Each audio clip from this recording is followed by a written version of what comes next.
Hello everyone. So today we'll be starting with chapter 7, which is outcomes of democracy. So what are we going to study in this chapter? Let's see that.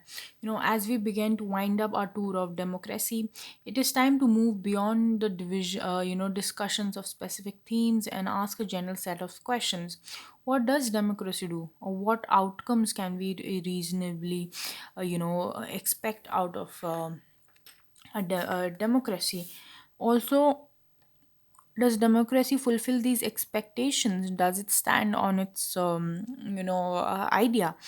We begin by thinking about how to assess the outcomes of democracy. After some clarity on how to think on this subject, we proceed to look at the expected and actual outcomes of democracy in various respects: quality of government, economic well-being, whether we all every time we say that democracy is not doing a benefit to us because it's not removing poverty, we often tend to say that. Then we look at inequality, social differences, conflict, and finally we'll give more importance to freedom and dignity. Our final verdict, positive but qualified, leads us to think about the challenges to democracy in the next final chapter. So that's what we. So this whole book for class 10 um, has been about democracy, and we've seen the different aspects of democracy. We've compared nations and what could have been done, what is the stand of our country, and how are we doing justice to it, what is our structure of governance in democracy, and so on. So I think in the last chapter now, I think I forgot something, so let me just एक बार check. Okay, we discussed all these now. These questions, we've discussed them in detail in the chapter. That's why I didn't take it here. That perform the functions the political party performs. We've discussed this everything. Uh, whether laws, and policy implementation, ki only you're not implementing, but policy, making programs and everything, it does. So there are already paragraphs, quite clear paragraphs written in the chapter. Please go and look. Various challenges faced by the political parties, we've discussed that also. That how sometimes the social differences, and what is muscle power, and criminalization of politics and everything, and other things as well. What is a political party? We've already spoken on that also. Characteristics. Okay, we've done that. Discussed this portion. So I think we're left to discuss, I think, only this part. Okay, so let's begin. Muhammad Yunus is a famous economist in Bangladesh. He received several international honors for his effort to promote economic and social development for the benefit of the poor. He and his Grameen Bank he started jointly received the Nobel Peace Prize for the 2006. In February 2007, he decided to launch a political party and contest in the parliamentary elections. His objective was to foster proper leadership, good governance, build a new Bangladesh. He felt that the only political party different from the traditional ones would bring about new political structure. So that's what he believed about how can a new political culture be brought about from a new political party. His party would be democratic from the grassroots level.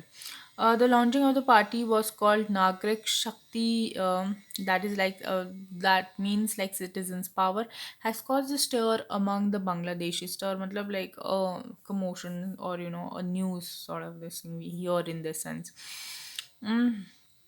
While many welcomed his decision, some did not like it. Now, I think Bangladesh will have a chance to choose between good and bad, and usually have a good government," said Shahidul Islam, so a government official. So another said that the government, we hope, would not only keep itself away from the corruption, but also make fighting corruption and black money a top priority. Okay, but leaders of traditional political parties who dominated the political country's politics for decades were apprehensive. There was no debate over him winning the Nobel Prize, that he got the Nobel Prize for his, idea about the Grameen Bank and so. Whereas, but politics is different, very challenging and often controversial, said a senior leader of the Bangladeshi Nationalist Party. Some others were highly critical. They asked why he was rushing into politics. Is he being, planted in politics by a mentor from outside the country? Asked the political observer. So there were many views regarding that. Some said that no, it's good that he will bring a new, change, a new culture. And some said why, who supporting him? Is he being supported by an outside force or something? Do you think Yunus made a right decision to float a new political party? Do you agree with the statements and fears? Like some say that he is being brought by a force outside from their country or that. Whereas a different this new party organized to make it different from other parties. How are you going to differentiate, and how are you going to say that my party is better than yours? If you were one to begin this political party, how would you defend it? So if you would be in the place of Mr. Muhammad Yunus, how would you have actually defended this fact that okay, your party is going to be different and all? So actually this is very important, okay? In general, you give even search about him and his work credentials and everything, okay? Okay, so we are going to now move back to the chapter 7. So, how do we assess the democracy's outcomes? How do we say that "Oh, no, democracy is a good system and it will give you results"? How do we claim that? So, did we reach these conclusions in Madam Lindau's class? I loved that class because students were not being dictated any conclusion. So, this is what this student is saying apparently. So let's see, why is this student saying so. Do you remember how students in Madam Lingdor's class argued about democracy? This was chapter 2 of class 9 textbook. There was this debate between students, and they debated that is a democracy good or not. It emerged from that conversation that democracy is a better form of government when compared with other dictatorships and any other alternative. We felt that democracy was better. Why did you feel so? Because it promotes equality among citizens, it enhances the dignity of the individual, it promotes the quality of decision making, it promotes a method to resolve conflicts, and allows room for even make correct mistakes. A lot of times we've changed that we all are human beings and we all can make mistakes, right? So we shouldn't we get the chance to amend those or change those, or correct. uh, are these expectations realized under democracies? When we talk to people around us, most of them support democracies against other alternatives, such as rule by a monarch or a military or a religious leader. But not many of them would be, satisfied. They of course would prefer democracy over other alternatives, but they would not. But say, or not same. Like most of them wouldn't be satisfied with the democracy in practice. So we face a dilemma whether democracy is seen as a good in principle but felt to be not so good in practice. So whether it's just a lot of times he say that अरे बोलने में तो क्या जाता है, but जब हकीकत आती है ना, so then you will come to know.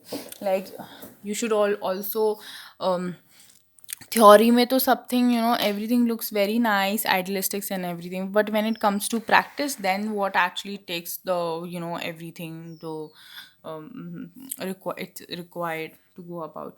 Then we talk about this dilemma invites us to think hard about the outcomes of democracy. Do we prefer democracy only for moral lessons? Then the question of morality comes into place, or are there some prudential reasons to support a democracy?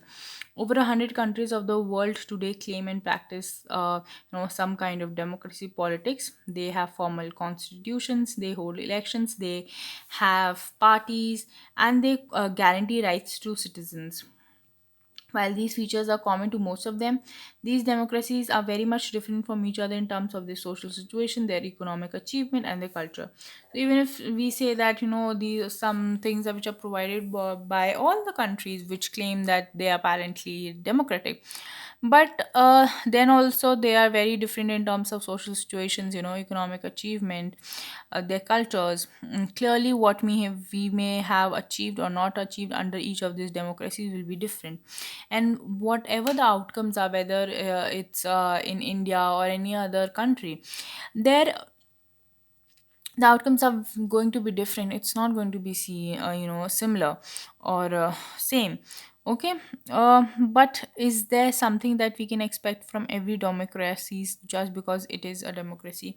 That also is the question, that just because can the same democracy, um like all the countries which follow the idea of democracy, can they we accept that at least this will be same or that?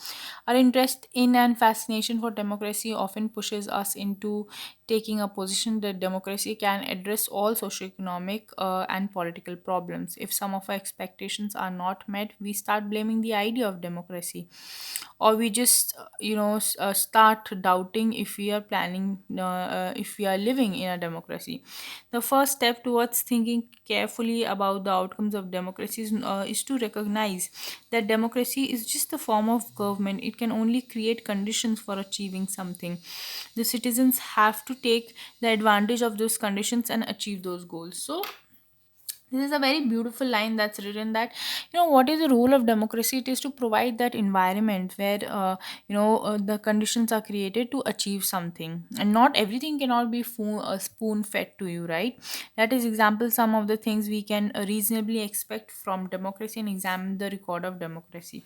So here you can see this cartoon where it's showing this big stone democracy, and this poor man is sitting, and you can see different stones coming at to settle the land language issue, to address the student demands, to dissolve the border dispute, to get more DA, maybe I think it's dearance allowance, and as a protest against policies excesses, and so on. So these are different aspects. Now if we talk, so we are saying that okay, there are certain outcomes which might can we are questioning that do all the democracies have the same outcomes, and if they don't even have chalo same the outcomes, can there be some things which are common as an outcome in all those in all these democracies? Then we come to the question of accountable, responsive, and legitimate government. So here you can see this thing, this governmental secrecy, what it knows about you. Okay, it knows so much about us, and what you know about it. Just imagine, they are trying to compare the in comparison, that how much the government knows about us and how much we know about the government in person. So, can you think of what and how the government knows about you, your family, for example, ration cards, voter identity cards? What are the sources of information from you, about what are the sources of information for you about the government? So, compare this. What do you know about the government and what they know about you? So, of course, we have all these, when we have schemes, all these ration cards and everything, so our data is actually given to them. We have census every 10 years, we give us their our data to them, that we have these many family members, these are educated till there and there. So that's how it becomes that we give our information through these mechanisms to them. Okay. It's not coming clear. Yeah. So there are some things that democracy must provide, that all the democracy must give. In a democracy, we are most concerned with ensuring that people will have the right to choose their rulers, and will have and people will have control over rulers. They will get to decide who will they choose, who's going to rule them and who's not. Okay. Whenever possible and necessary, citizens should be able to participate in decision making that affects them all. Therefore, the most basic outcome of democracy should be that it produces a government that is accountable to the citizens and responsive to the needs and expectation of the citizens. So, this is the most important role or benefit that comes out of the democracy. Before we go on to the question, we face another common question, which is the democratic government efficient? Matlab, can we say that a democratic government is efficient in its works? Can it produce a good result? Is it effective? Some people think that democracy produce less effective government. It is of course that you know true that non-democratic rulers do not have to bother about the deliberation in assemblies or worry about the majorities and public opinion, so they can be very quick and be efficient in deciding. They can, whatever a new law has to be created, they can create it in like 5 days, 10 days. But whereas in the case of democratic nation, it takes a whole procedure of making the law, drafting it, putting it before the people, and then debating it, then finally coming, it has to be passed in the both houses and everything, and then finally an effective date to a law is given, or a policy is given. Whereas it's not necessary that what people think or what are their opinions in a non-democratic government. Democracy is based on the idea of deliberation and negotiation. So the whole idea of democracy is behind that there should be deliberation, there should be negotiation between parties. So some delay is bound to take place. Does that make democratic government inefficient? So if you are saying that, can we say that delay you know is this delay which is there is because that we are following in this procedure which is important as part of being a democratic nation. So why should that be counted as being government being inefficient? Let us think in terms of cost. Imagine that a government that may take decisions very fast, but it may take decisions that are not accepted by the people and may therefore face problems. Sometimes we've seen, for example, the farm laws. It's been passed by the government, and you can see that farmers are not accepting it. It's been almost like from last January, I think, 2020, 20 sorry, last December, I think they started this protest. And last December 2020 they started this protest, and it's almost going to be 1 year of this protest. They passed the bill in such a hurry, the three farm laws I'm talking about. In contrast, the democratic government will take more time to follow procedures before arriving at decisions, but because it has followed procedures, and its decisions may not be both more acceptable to the people and more effective. um and its decisions may be both more acceptable to the people and be more effective. So that's what are we saying, that just because we have followed this procedure, you are saying us inefficient. So the cost of that time that democracy pays is perhaps the worth it, and we are saying that it's all the time we have spent in negotiations, in deliberation, it's all worth it, because it has given voice to the people and it's more acceptable to the citizens. Now look at the other side. Democracy ensures that decision making will be based on norms and procedures. Okay, so a citizen who wants to know if a decision was taken through a correct procedure can find this out. She has the right and the means to examine the procedure of the process of decision making. This is known as transparency.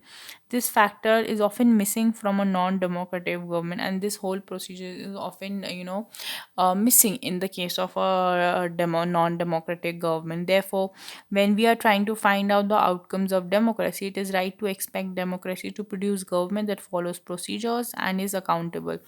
So we are talking about who somebody who follows procedures and is accountable. Also, we can also expect that the democratic government develops a mechanism for citizens to hold the government accountable, and mechanism for the citizens to take part in decision making whenever they think fit.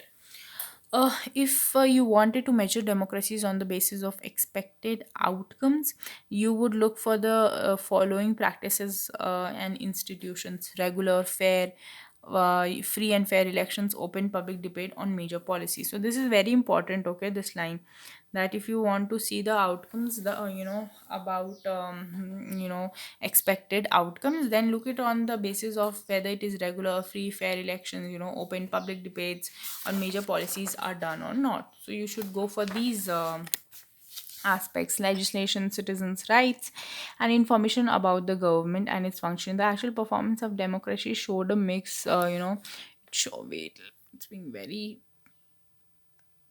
yeah. So citizens right, is it clear? Yeah. Citizens' right to information about the government and its functioning.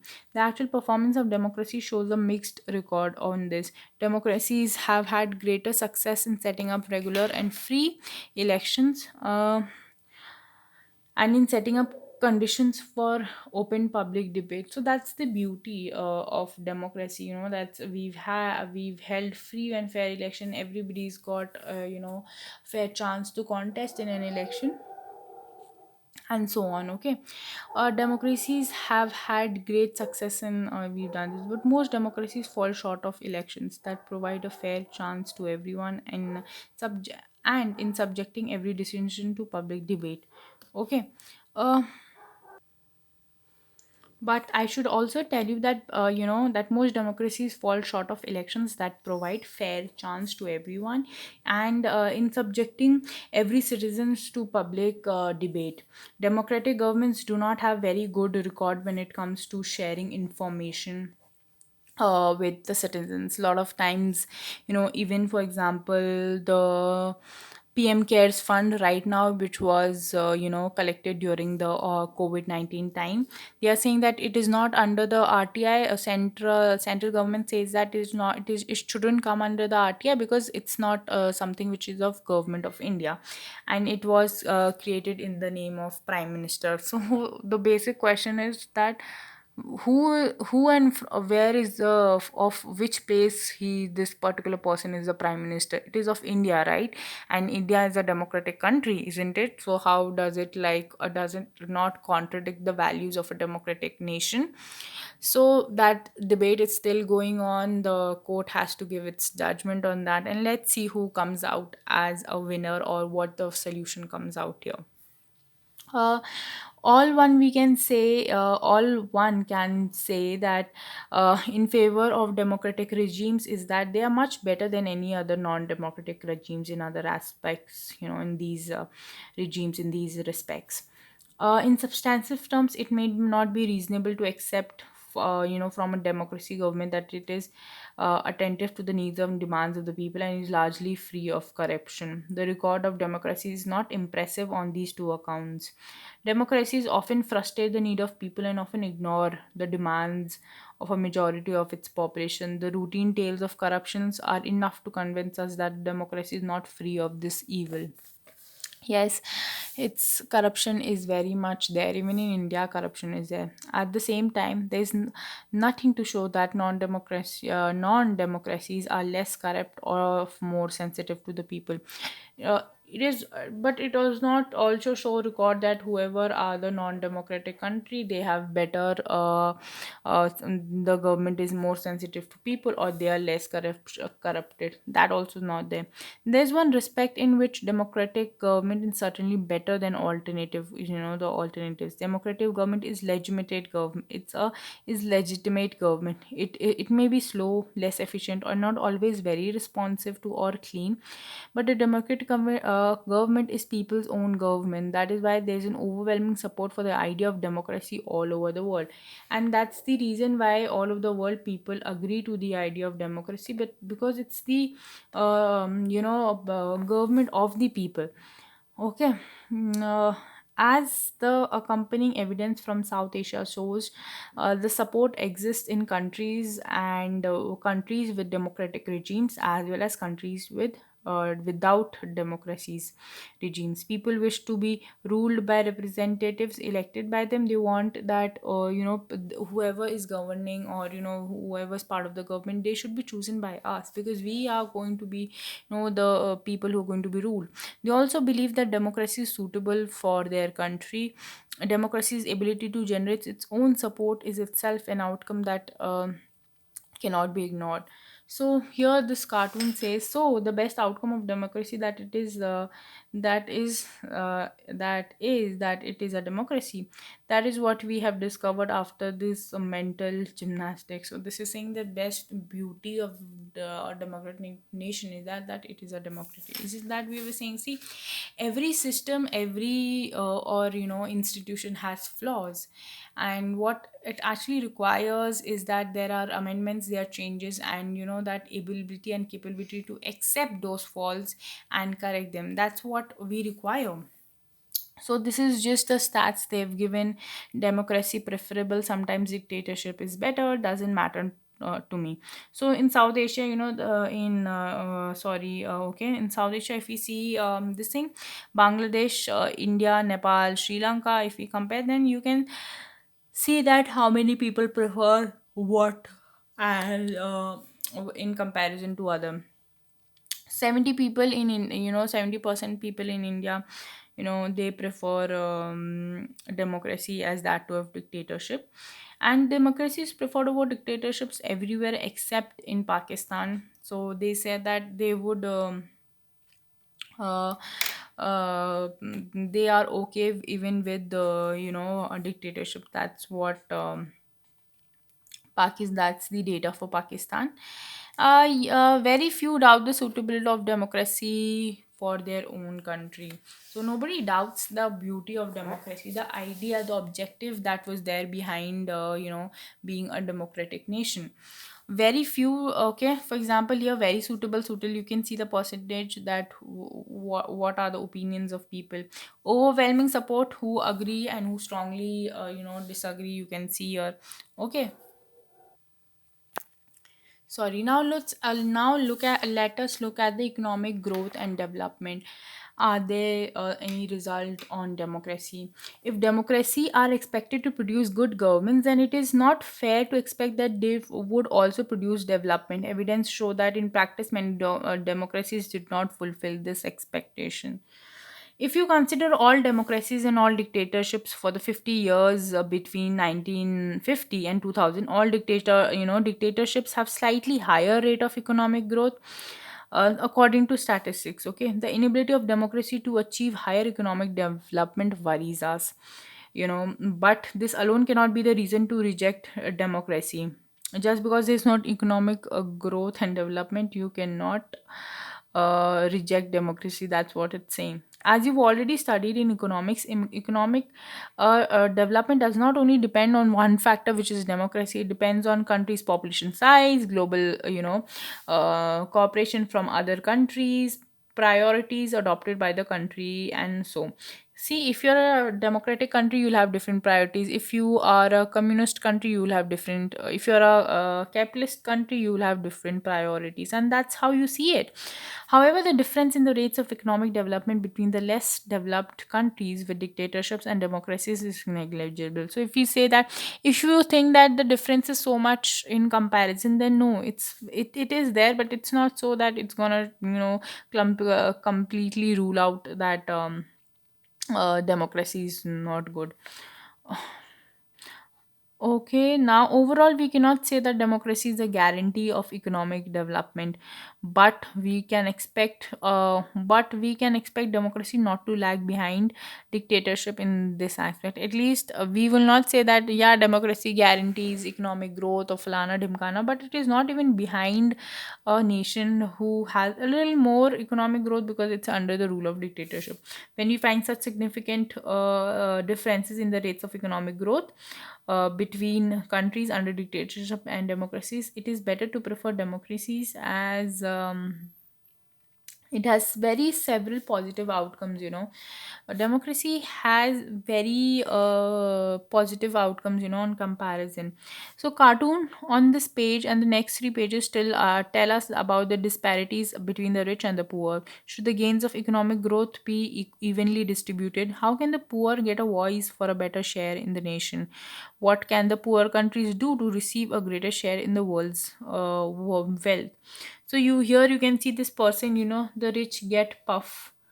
The economic growth and income distribution gains between 2000 and 2006. Here you can see the richer. Just look at their biceps and everything. The middlemen, you can see the stomach region. It's and poor. It's almost malnutrition. Okay, so you can see the difference here. You get it?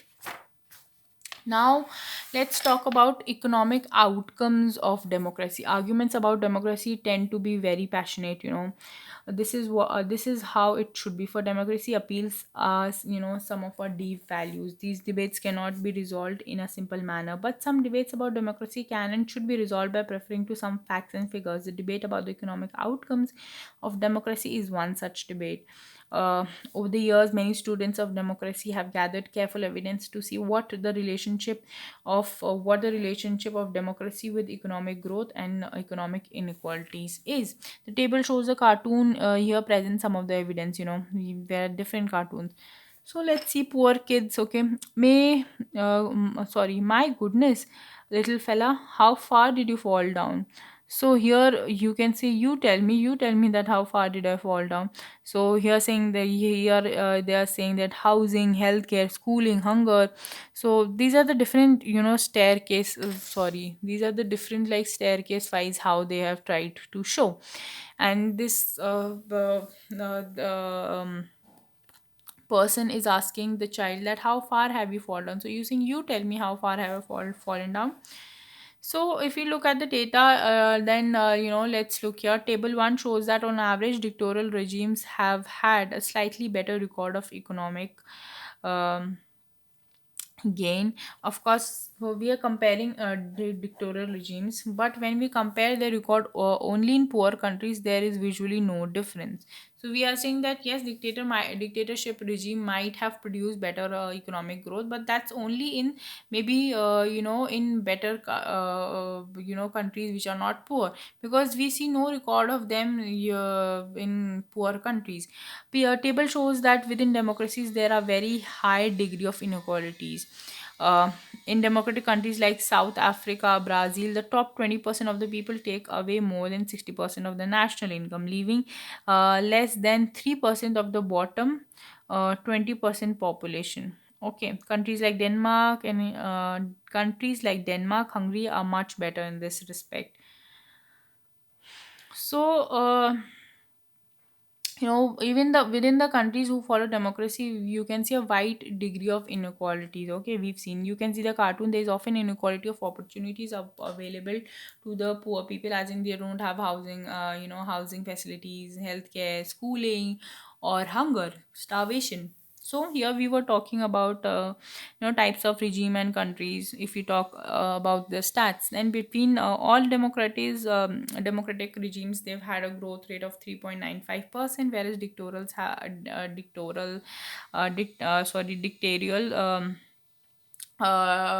regimes have had 4.42%. So there's not much difference. Poor countries which are under dictatorship, they've had 4.34, but poor countries which are under democracy, they've had a growth percentage of 4.28. So you can see, there's no much